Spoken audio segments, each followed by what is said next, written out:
I'm Melissa, 34 female. I live in the small, quiet house my grandfather left me, a sanctuary of painted wood and old memories nestled on a street lined with oak trees.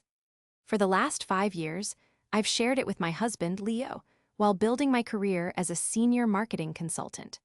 I always thought our foundation was as solid as the century-old stone of that house, but I was about to learn that some foundations are built on nothing more than sand. I returned from a work trip to find every single thing I owned piled on the curb in the pouring rain, my key useless against a newly changed lock. And the man I'd promised my life to was nothing but a ghost on the other end of a silent phone line. Before this story unfolds, I'd love to connect with you. Please let me know in the comments where you're watching from and what time it is in your corner of the world. It's amazing to see how far these stories can travel. Life before it spectacularly imploded was deceptively calm. It was a life of comfortable routines, a mosaic of small, happy moments that I believed formed a beautiful picture. My job was demanding, requiring frequent travel, but it was also rewarding. I was good at it.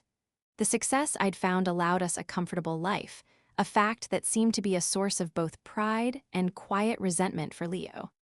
He was an architect by trade, brilliant and creative, but a brutal round of layoffs at his firm 2 years ago had left him unemployed, and, I could now see in hindsight, adrift. He called himself a freelance consultant, but the freelance work was sparse, and the consulting was mostly him redesigning our kitchen on his laptop for the 10th time. I never pressured him, I loved him, and I believed in his talent. It's a tough market, I'd say, rubbing his shoulders as he stared blankly at job listing websites. The right thing will come along. He would smile, a tight, thin-lipped expression that didn't quite reach his eyes, and say, "Of course it will. We have your salary after all, we're fine." It was meant to sound reassuring, but a small, sharp part of me always flinched. It felt less like a statement of partnership and more like a reminder of his dependency, a debt he was quietly tallying. Our home was my anchor. My grandfather Walter had been a carpenter, a man who believed in building things to last. He'd built the bookshelves in the living room, the sturdy oak table in the dining room, and the porch swing where I'd spent countless summer evenings as a child. He'd left the house to me, and only me, in his will. "A woman needs a place that is entirely her own," he'd written in the accompanying letter, a letter I kept in my bedside table. "A foundation that no one can ever take from her." When I met Leo, I was so in love, so sure of our future, that my grandfather's words felt like a relic from a bygone era. I invited Leo into my home, into my life, and that foundation became our foundation. Or so I thought. Looking back, the cracks were there, tiny fissures in the plaster of our marriage. There were the hushed phone calls he'd take in the other room, ending them abruptly if I walked in. There was the new password on his laptop, which he claimed was for client confidentiality. And then there was his sudden, fervent interest in minimalism. "Melissa, do we really need all this stuff?" he'd ask, gesturing vaguely at my collection of books, my family photos, the little trinkets I'd collected on my travels. I'd laugh it off. "It's not stuff, it's memories," I'd reply. He wanted clean lines, bare surfaces, a life stripped of the past. I now know he wasn't trying to declutter our home, he was trying to declutter me from it. My best friend, Chloe, a real estate lawyer with an uncanny ability to read people, never fully trusted him. "He's too smooth," she'd said once over coffee.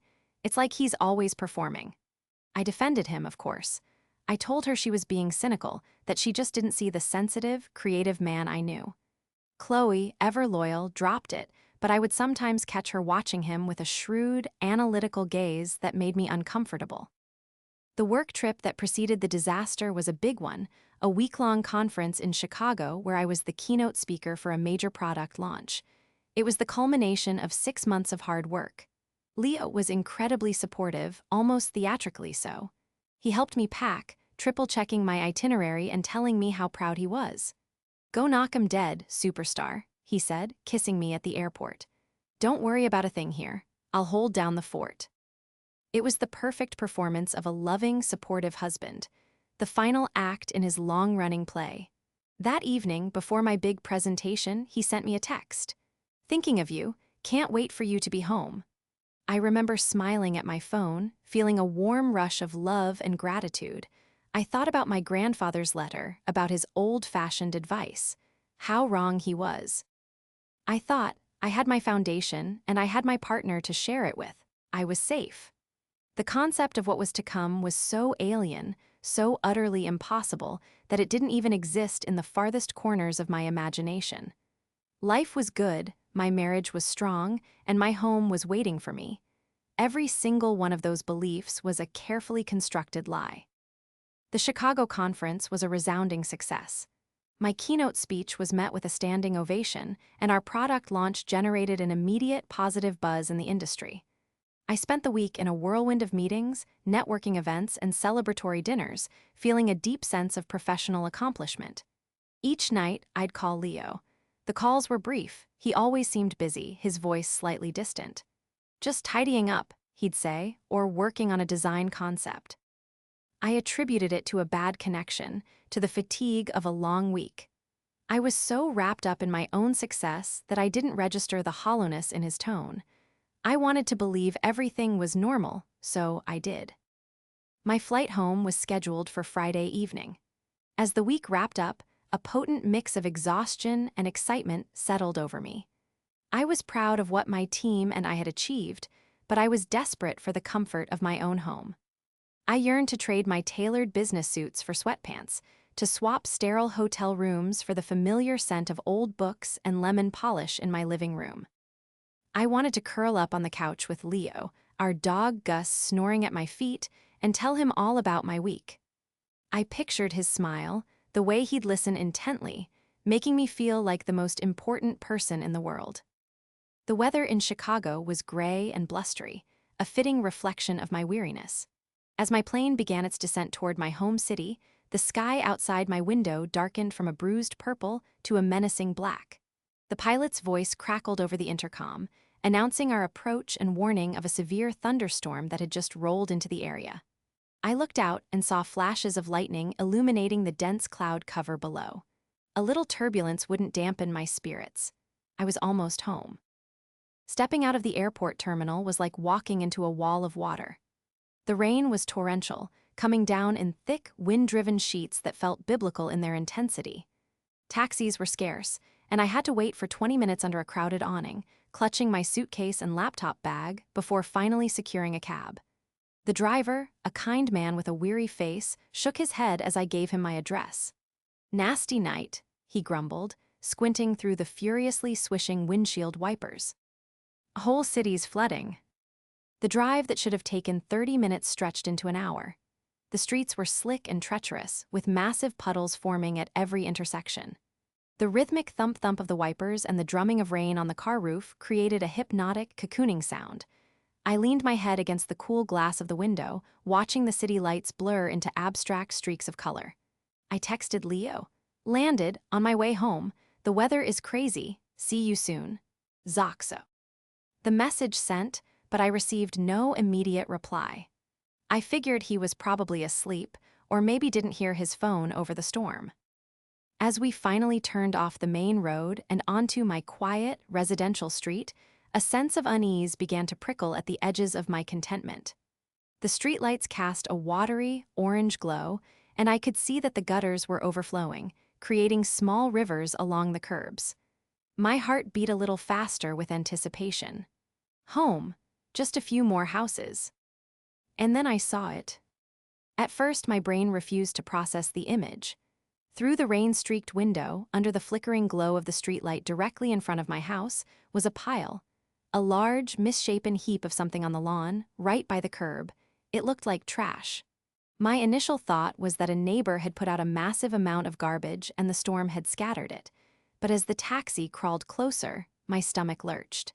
The shape started to become horribly, terrifyingly familiar. "Ma'am, this is the house, right?" the driver asked, pulling to a stop. I couldn't answer. I could see a floor lamp, my favorite one from the reading nook, lying on its side, its shade crushed and waterlogged. I could see the distinct, colorful spines of my book collection, their pages swelling and turning to pulp in the deluge. I could see the dark, soaked wood of a cardboard box that had burst open, spilling its contents onto the grass. Clothes, my clothes. My breath caught in my throat. It felt like the air had been punched out of my lungs. This wasn't a neighbor's trash. This wasn't a mistake. This was my life, dissolving into a soggy, unrecognizable pile on the front lawn of the only home I had ever known. The taxi's engine idled, the wipers thumped, and the rain fell, each drop a tiny hammer blow. W against the wreckage of my world. The downpour wasn't just outside anymore. It was inside me, a cold, flooding wave of pure, unadulterated horror. For a long moment, I was paralyzed, frozen in the back of the taxi. The scene outside the window was surreal, like a nightmare that my sleep-deprived mind had conjured. The driver glanced at me in the rearview mirror, his brow furrowed with concern. "Everything okay, ma'am?" I finally found my voice, though it came out as a strangled whisper. "Yes, I mean no, just stop here." I paid the man in a daze, my hands fumbling with my wallet. He helped me get my suitcase out of the trunk, his eyes flicking from my face to the disaster on the lawn and back again. He looked like he wanted to say something, but he just gave me a sympathetic nod, got back into his car, and drove away, leaving me alone on the sidewalk in the heart of the storm. The rain was relentless, plastering my hair to my scalp and soaking through my jacket within seconds. But the cold I felt had nothing to do with the weather. It was a deep, internal freeze, a numbness that spread from my chest outward. I walked toward the pile as if in a trance. Each step was a fresh wave of agony. There was the antique vanity set that had belonged to my mother, its silver tarnished and its velvet lining soaked. There were photo albums, their pages fused together, the smiling faces of my family and friends bleeding into unrecognizable watercolor blurs. My university diploma, framed and once hung proudly in my office, was now a warped piece of cardboard, the ink running like tears. Boxes labeled Melissa Memories and Melissa Winter Clothes had disintegrated, their contents spilling out like refuse. He hadn't just thrown out my things, he had curated my life and discarded it as garbage. A strangled sob escaped my lips. This was an act of such profound cruelty, so intimate in its malice that I couldn't comprehend it. This wasn't a rash decision made in the heat of an argument. This was calculated. He had waited until I was hundreds of miles away, defenseless and unsuspecting. He had systematically gone through our home, my home, and purged every trace of me. My legs finally carried me up the familiar stone walkway to the front door. My hands were shaking so violently that it took 3 tries to get the key into the lock. I pushed it in, but it wouldn't turn. It stopped with a hard, metallic finality. He had changed the locks. I was literally locked out of my own house, my own life. Panic, raw and electric, surged through me. I hammered on the door with my fist, screaming his name. "Leo, Leo, what is this? Open the door, Leo." The only response was the roar of the rain and the echo of my own desperate voice. The lights inside the house were off. It was a dark, silent fortress. I scrambled for my phone, my soaked fingers struggling to navigate the screen. I called him. It rang once, then went straight to voicemail. His voice, cheerful and familiar, filled my ear. "Hey, you've reached Leo, leave a message." The casual normalcy of it was a physical blow. I called again. Voicemail and again. Voicemail. He wasn't just not answering, he was actively rejecting my calls. He was in there somewhere, listening to the storm, knowing I was outside in it and doing nothing. The full weight of the betrayal crashed down on me. This wasn't just about my belongings. This was about erasure. He had tried to erase me completely. Humiliation burned through me, hot and acidic. My neighbors, had they seen this? Had they watched as my husband piled my life on the curb? I felt exposed, stripped bare not just of my possessions, but of my dignity. I sank to my knees on the top step of the porch, the cold, wet stones seeping through my pants. I was sobbing now, great, heaving gasps that tore through my body. Everything was gone. My husband, my home, my security. The foundation my grandfather had so carefully built for me had been dynamited, and I was standing in the rubble. Through the fog of my tears, a single clear thought emerged. Chloe, I needed Chloe. With trembling fingers, I found her name in my contacts and pressed call. She answered on the second ring, her voice warm and cheerful. "Hey, Mel, you back? How was Chicago?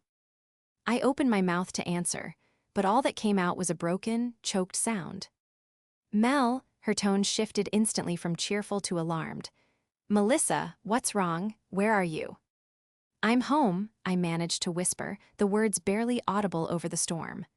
Chloe, he threw it all away. He threw everything out. What are you talking about? Who did?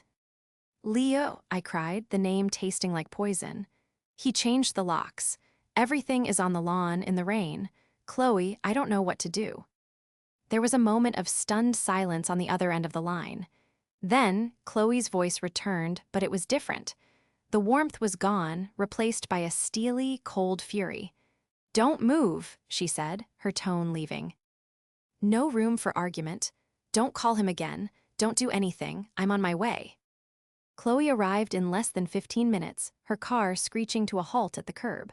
She burst out of the driver's side door without an umbrella, her face a mask of controlled rage.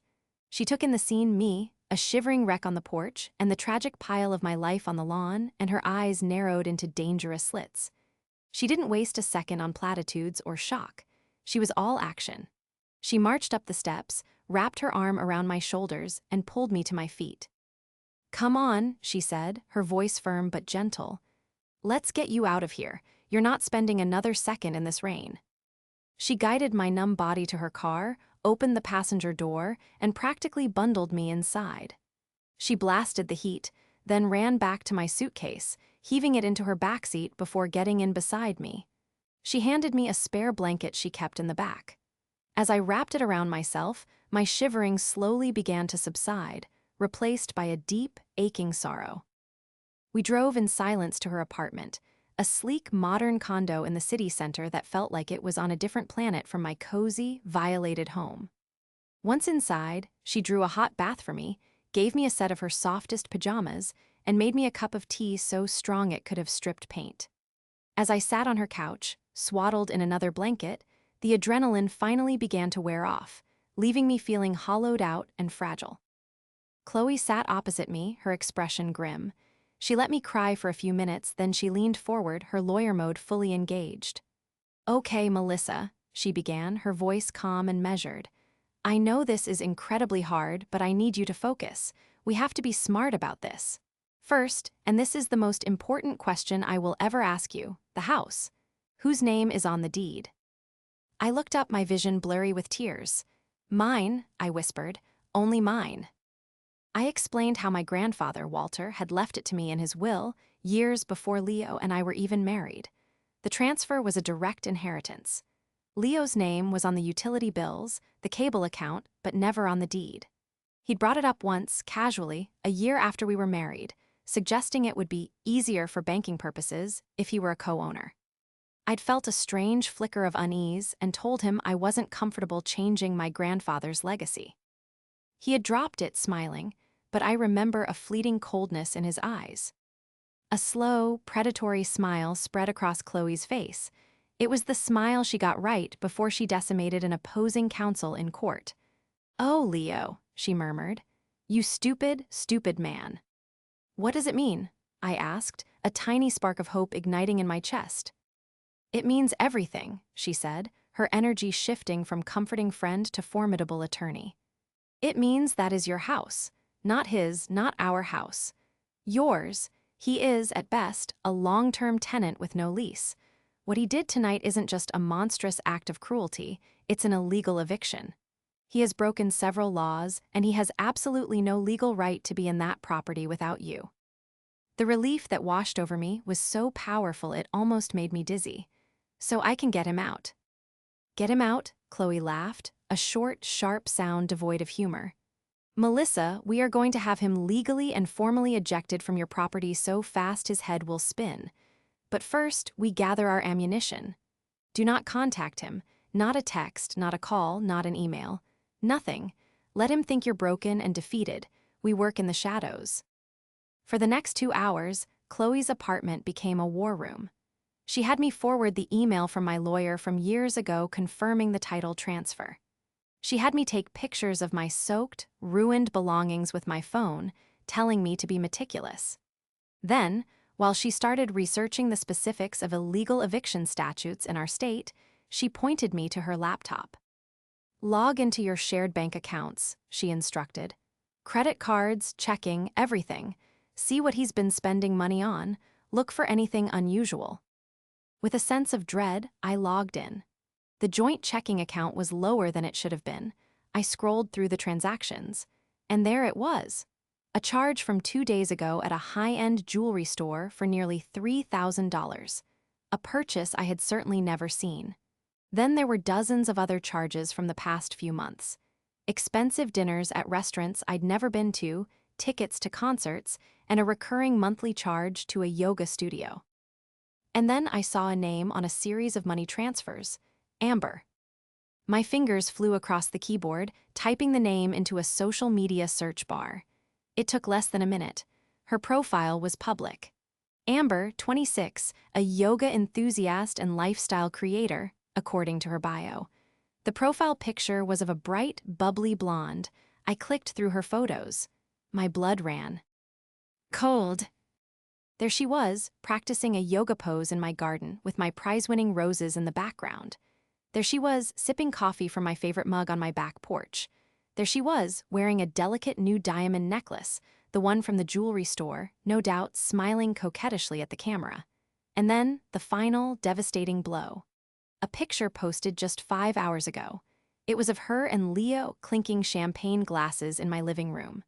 My dog, Gus, was sitting at their feet.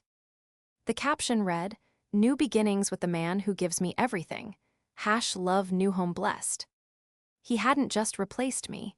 He had moved my replacement into my home before I even knew I was gone. The paper trail wasn't just about money. It was a detailed, time-stamped log of my husband's grand betrayal. I showed the screen to Chloe. She stared at it, her expression hardening into something like granite. "Okay," she said softly, her voice dangerously calm. "This is no longer just a legal case. This is pest control." The sight of Amber's smug, smiling face in my home, with my dog, solidified something within me. The profound grief that had been drowning me began to recede, replaced by a cold, hard anger. This was a clarity I hadn't felt before. The shock was over. The hurt was still there, a raw wound in my chest, but it was now surrounded by a growing wall of righteous fury. This wasn't just about a breakup or a divorce. This was a hostile takeover of my life, executed with breathtaking cruelty. Chloe, seeing the shift in my expression, nodded slowly. "There you are," she said. "I was waiting for you to get here." We spent the next day meticulously building our case. Chloe was in her element, a whirlwind of legal precision. She confirmed that the deed was, as she called it, ironclad. Leo had no claim, no rights, no leg to stand on.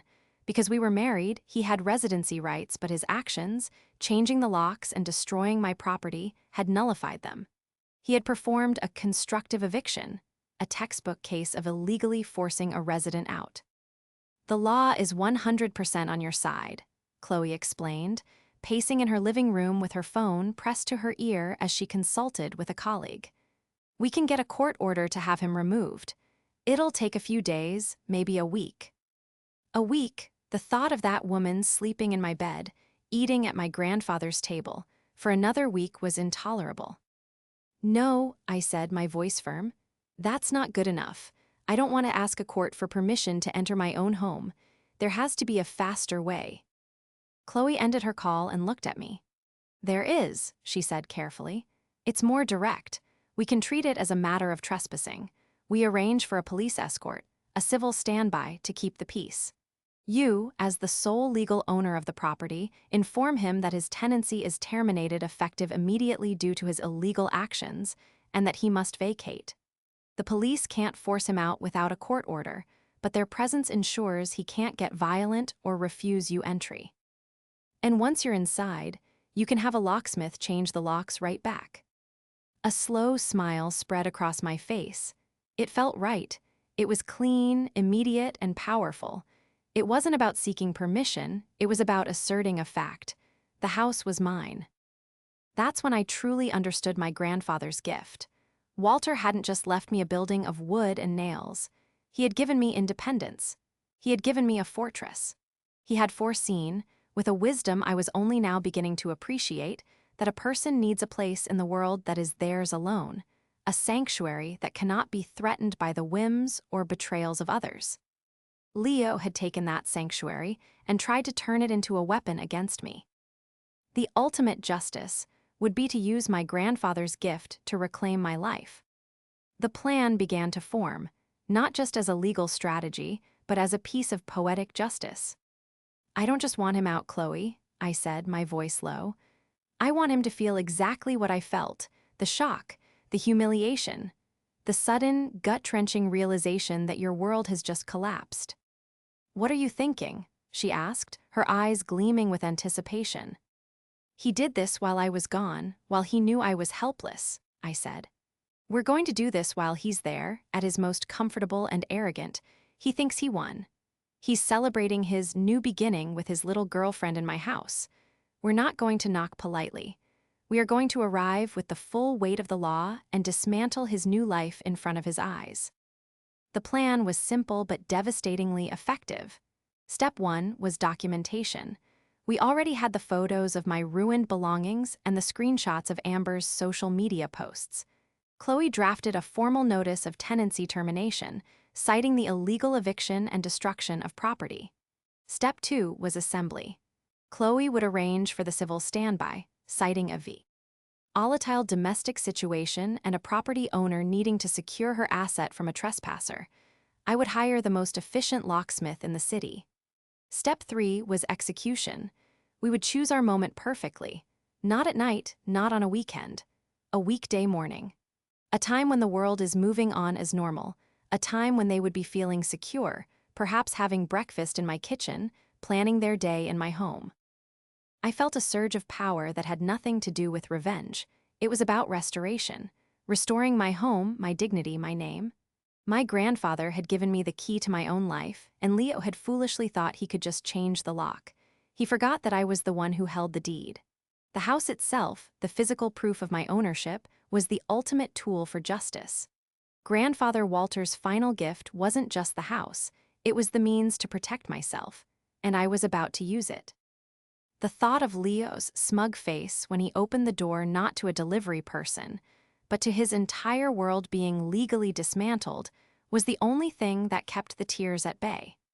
His new beginning was about to have a very abrupt end. We chose Wednesday morning. It felt appropriately mundane, a day of the week with no particular significance, which somehow made the impending drama feel even more potent. At 9:00 a.m. sharp, our small tactical team assembled a block away from my house. Me, Chloe, 2 uniformed police officers, and a stoic locksmith named Bill who looked like he'd seen it all. Chloe gave us the final briefing in her car. "The officers are here for a civil standby," she explained, looking at me.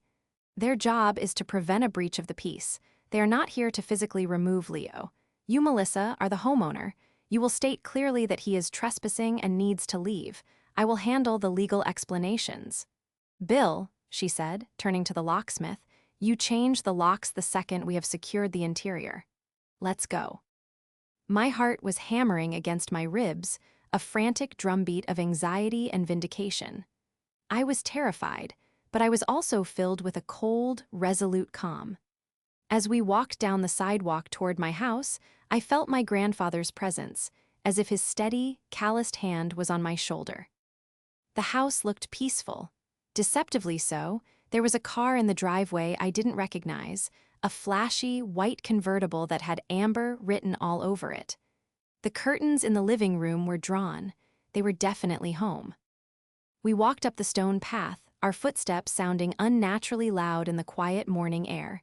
The officers stood back slightly, observant and imposing, while Chloe and I stepped onto the porch. My porch. I took a deep breath and knocked on my own front door. It was a firm, decisive sound. We waited. After about 30 seconds, we heard movement inside. The lock clicked and the door swung open. Leo stood there, wearing pajama pants and a t-shirt. He had a mug of coffee in his hand and an expression of irritation on his face, as if we were solicitors interrupting his morning. "Can I help you?" he started to say, and then he saw me. His face went through a rapid series of microexpressions: annoyance, confusion, shock, and finally, a dawning horror as his eyes flickered past me and registered the two police officers standing on the lawn. The smugness evaporated, replaced by a pale, slack-jawed panic. "Melissa," he stammered, what is this? What are you doing?" I said nothing. I just looked at him, letting my silence be its own statement. Chloe stepped forward, holding up a sheaf of papers. "Mr. Hayes," she said, her voice crisp and professional, "my name is Chloe Vance. I am Melissa's legal counsel. This is a formal notice informing you that you are illegally trespassing on this property." "Trespassing?" he sputtered, his voice rising. "This is my home, we are married." "This home," Chloe countered, without missing a beat, "is the sole and separate property of Melissa, deeded to her as a direct inheritance. Your name does not appear on the title. Your residency here was contingent on her consent, which you forfeited when you illegally changed the locks and destroyed her personal property, valued at well over $10,000, by throwing it on the curb. You have 5 minutes to gather your personal effects and vacate the premises." From behind Leo, Amber appeared, wrapped in one of my silk robes. "Leo, honey, who is it?" she asked. Then she saw the scene on the porch, her perfectly made-up face crumpled in confusion. "What's going on?" Leo ignored her, his eyes fixed on me. "You can't do this, Melissa," he pleaded, his voice now a desperate whine. "This is our house, we built a life here." "No," I said, finally speaking. My voice was quiet, but it cut through the morning air. "I built a life here. You just tried to tear it down. The officers are here to ensure you leave peacefully. Your 5 minutes started when you opened the door." Panic erupted. Leo started shouting about his rights, about how he'd sue us, about how this was insane. Amber began to cry, looking back and forth between Leo's frantic face and my cold one, the reality of her situation crashing down on her. Her new beginning was being foreclosed on before it had even begun. The officers stepped forward calmly. "Sir," the taller one said, his voice polite but firm, "this is a civil matter. The homeowner has requested you leave her property. We are here to make sure that happens without incident. I suggest you start packing." The sight of the uniforms, the undeniable authority in their presence, finally broke him. Leo's shoulders slumped in defeat. He and Amber scrambled back inside, the door left wide open. Chloe and I stepped across the threshold. The house smelled of stale champagne and a cheap, flowery perfume. It was a mess: dishes in the sink, clothes strewn over chairs. They had treated my sanctuary like a frat house. While they frantically stuffed their belongings into garbage bags, a grimly satisfying mirror image of what they had done to me, I gave the nod to Bill the locksmith. He set to work on the front door with quiet efficiency, drilling out the lock Leo had installed. The sound of the drill was beautiful, a screeching, metallic announcement of my victory. Leo and Amber stumbled out with their bags, their faces a mixture of fury and humiliation. Leo shot me a look of pure hatred. "You'll regret this," he snarled. "I don't think so," I replied evenly. They loaded their pathetic collection of belongings into Amber's ridiculous convertible and sped away without a backward glance. The moment their car turned the corner, Bill finished his work. He handed me a set of new, shiny keys. "All yours, ma'am," he said. I stood in the doorway of my silent, empty house. The police officers gave me a final nod and left. It was just me and Chloe. I turned the new key in the new lock. It clicked into place with a sound that was sweeter than any music. The lock was secure. The law had been upheld. My home was mine again. The silence in the house after they left was absolute. It was a heavy, weighted silence filled with the ghosts of the last few days. The air was thick with the lingering scent of Amber's perfume and the stale residue of their brief, chaotic occupation. For a moment, standing in the foyer, I didn't feel victorious. I just felt tired, and the house felt tainted. It was mine again, legally, but it was no longer my sanctuary. It was a crime scene. Chloe seemed to read my mind. She put a gentle hand on my arm. "The hardest part is over," she said softly. "Now you reclaim it, piece by piece." She was right. The battle was won, but the healing was just beginning. We spent the rest of the day on a massive cleaning spree. We threw open all the windows, letting the fresh air chase away the unfamiliar smells. We stripped the bed where they had slept, stuffing the sheets and the duvet into a garbage bag without a second thought. We scrubbed every surface in the kitchen and bathroom, exorcising their presence with bleach and lemon-scented cleaner. Then came the most painful task, sorting through the wreckage on the lawn. Chloe helped me carry the soggy boxes and ruined furniture to the backyard. Some things were salvageable. My mother's silver vanity set, though tarnished, could be polished. A few hardcover books might flatten out if dried carefully, but most of it was a complete loss. The photos, the letters, the clothes, my diploma, all gone. With each ruined item I placed in a garbage bag, I felt a pang of sorrow, but also a strange sense of release. Leo had tried to destroy my past, to erase my history. But my history wasn't in those things. It was in me. As I threw the last soggy box away, I felt like I was shedding a skin, letting go of a life that was built on a lie. The days that followed were a blur of practicalities. I filed for divorce immediately. Chloe handled everything.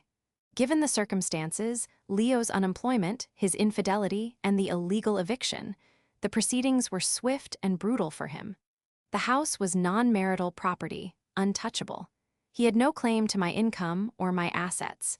He walked away with nothing but his garbage bags of clothes and his new girlfriend.